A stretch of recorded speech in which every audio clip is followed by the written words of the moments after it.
Ito nga pala yung setup ko for now because um, wala pang budget si mamam. Ito. So, I'm recording at my iPhone and I'm using my laptop as a light. Maganda kasi. And for the notes, I'm using my other phone. Yeah. So, ganyan na lang muna for now. Hi guys, my name is Sayel Ginto and I came from the Philippines.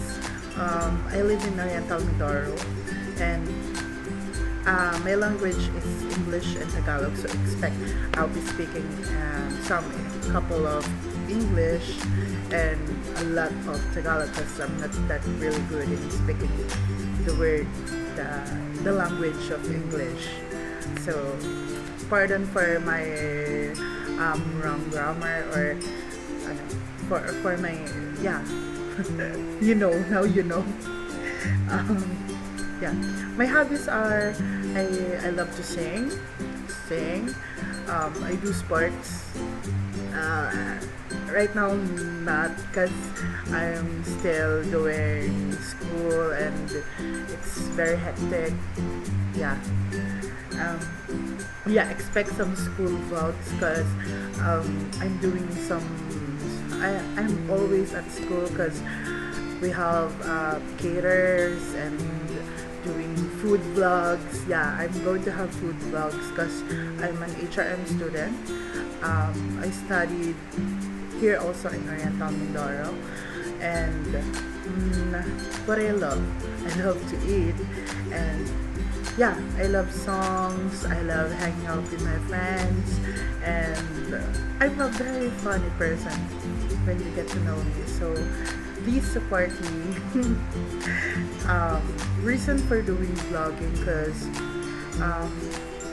I've been watching vlogs in YouTube and I can see that the vloggers are, the vloggers are showing very how can I put it this way?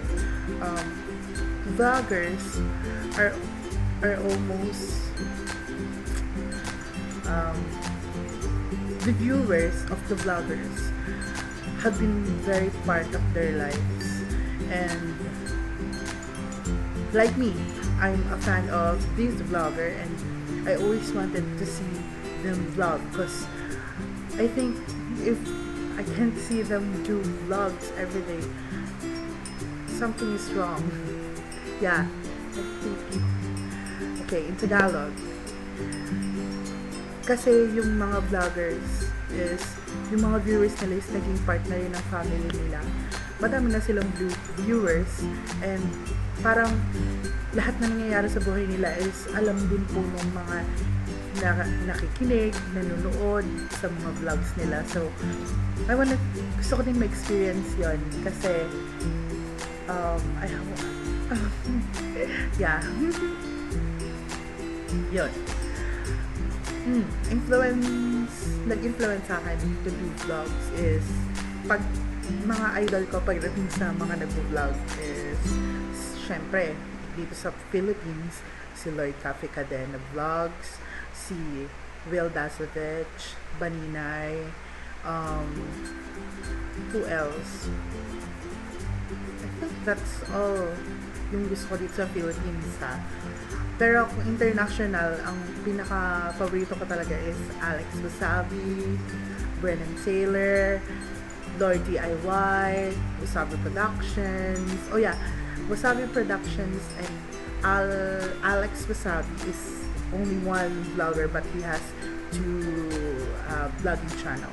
So, yon tsaka syempre yung kapatid niya, si Lazy Ron Studios and yeah, I'm a fan of Lawrence. And I do, sorry for not always having eye contact on the camera cause hindi ako ganun kasanay pa. Pero hopefully masasanay din ako. And then ano pa ba? Oh yeah, I'm a fan of the gaming channel of Guava Juice because he's part of um, Wasabi Productions. Yeah, I'm a fan of them. Big fan. Yeah. And expectations ko sa vlog ko. Siguro, I just wanna have fun. Um, Sana tulungan nyo ako and sana nandun kayo every step of the way, and thank you for the support in advance, and sana makilala ko kayo lahat kung meron man akong viewers. Okay, thank you. Yan, siguro tapusin ko na lang muna dito. Mag-expect na lang kayo ng mga post ko pa or kung magpo-post pa ako. Oh yeah, my birthday is November 8, 1996. A little bit trivia from galing sa akin. Parehas kami ng birthday ng mom ko. Ibig sabihin, nung pinapanganak niya ako is birthday namin. I mean, birthday niya. So, yun. Okay, thank you. Bye!